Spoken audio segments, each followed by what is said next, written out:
Assalamualaikum warahmatullahi wabarakatuh. Saya Bella Safitri akan menjelaskan tentang pendekatan terpadu. Dalam proses belajar mengajar, kita sering mengenal dengan istilah pendekatan, metode, dan teknik pembelajaran. Pendekatan merupakan dasar teoritis untuk suatu metode.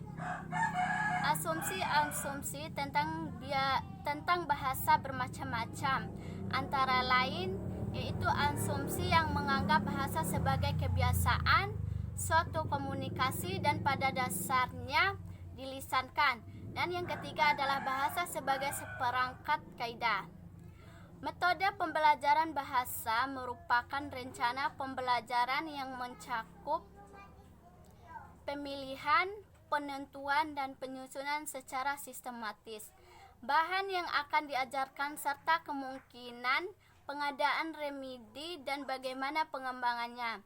Melihat hal ini, jelas bahwa suatu metode ditentukan berdasarkan ketentuan pendekatan yang dianut, atau dengan kata lain, pendekatan merupakan dasar penentu metode yang digunakan. Selanjutnya yaitu teknik. Teknik pembelajaran merupakan cara guru menyampaikan bahan ajar yang telah disusun dalam metode berdasarkan pendekatan yang dianut.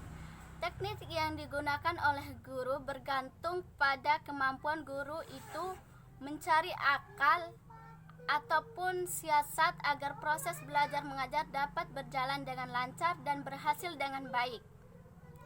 Jadi, teknik pembelajaran ditentukan berdasarkan metode yang digunakan, dan metode itu sendiri disusun berdasarkan pendekatan yang dianut.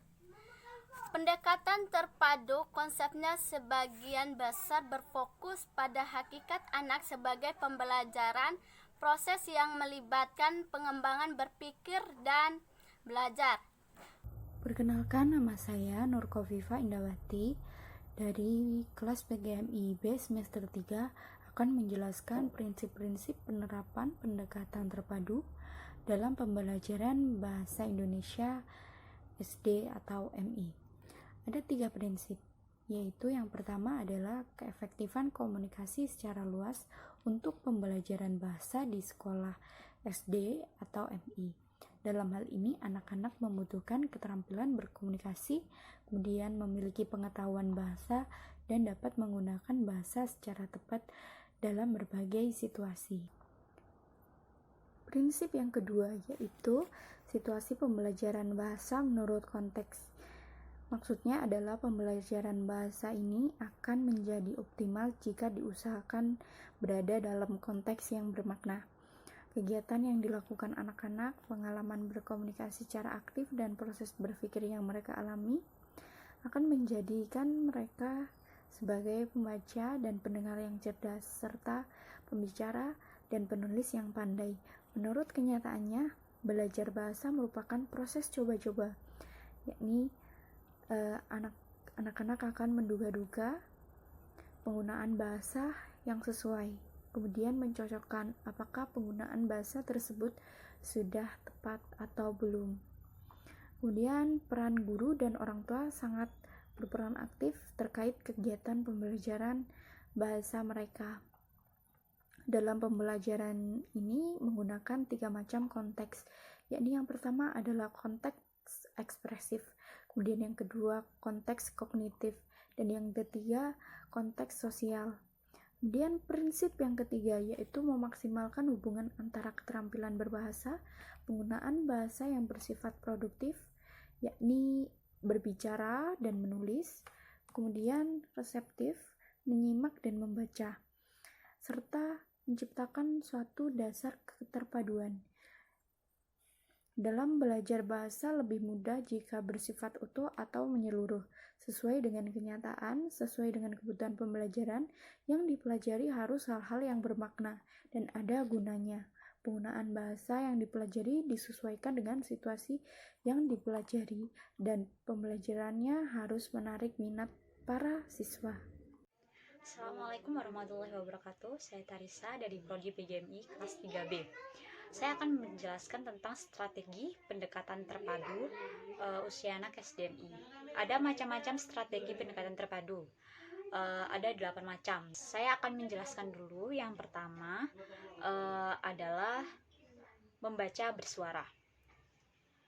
Membaca bersuara adalah kegiatan membaca yang dilakukan oleh guru untuk siswanya. Guru dapat menggunakan bacaan yang terdapat dalam buku teks atau buku ceritanya dan membacakannya dengan suara keras dan intonasi yang baik sehingga setiap siswa dapat mendengarkan dan menikmati ceritanya. Manfaat yang didapat dari membaca bersuara antara lain meningkatkan keterampilan menyimak, memperkaya kosakata, membantu meningkatkan membaca pemahaman, dan yang tidak kalah penting adalah menumbuhkan minat baca pada siswa. Yang kedua adalah membaca dalam hati. Pada membaca dalam hati, siswa diberikan kesempatan untuk memilih sendiri buku atau materi yang akan dibacanya.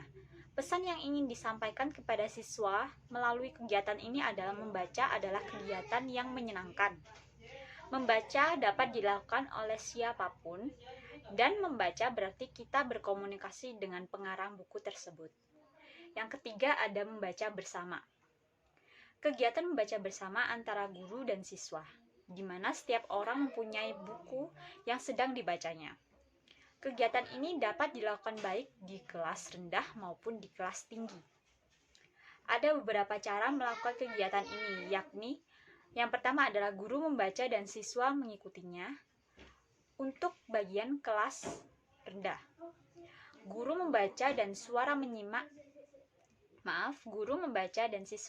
sambil melihat bacaan yang tertera dalam buku dan siswa membaca bergiliran. Yang keempat ada membaca terbimbing.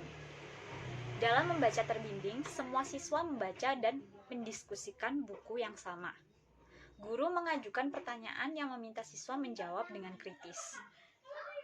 Bukan sekedar pertanyaan pemahaman, tetapi siswa berpikir untuk kritis dalam menyelesaikan suatu perkara. Kegiatan ini merupakan kegiatan membaca yang penting dilakukan di kelas. Yang kelima ada membaca bebas. Dalam baca bebas, siswa berkesempatan untuk menemukan sendiri materi yang ingin dibacanya. Membaca bebas merupakan bagian integral dari Dual Language.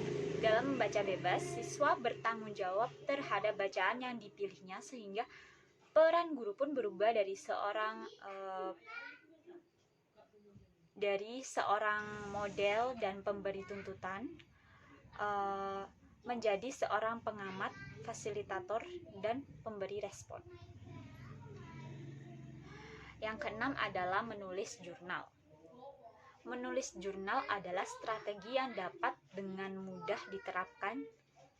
Jurnal merupakan sarana yang aman bagi siswa untuk mengungkapkan perasaannya, menceritakan kejadian di sekitarnya, dan membeberkan hasil belajarnya, dan menggunakan bahasa dalam bentuk tulisan. Yang ketujuh adalah menulis terbimbing. Apa sih menulis terbimbing itu? Menulis terbimbing adalah peran guru sebagai fasilitator membantu siswa menemukan apa yang ingin ditulisnya dan bagaimana menulisnya dengan jelas. Dengan tentunya sistematis, menarik, guru bertindak sebagai pendorong bukan pengatur, sebagai pemberi saran bukan pemberi petunjuk. Dalam kegiatan ini, proses menulis seperti memilih topik, membuat draft, memperbaiki, dan mengedit dilakukan sendiri oleh siswanya. Yang kedelapan, yang terakhir ada menulis bebas.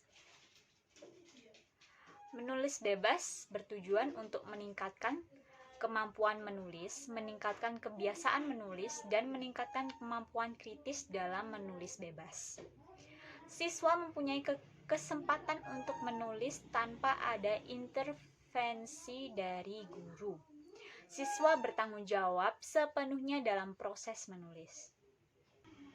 Sekian presentasi juga dari kelompok kami. Terima kasih. Wassalamualaikum warahmatullahi wabarakatuh.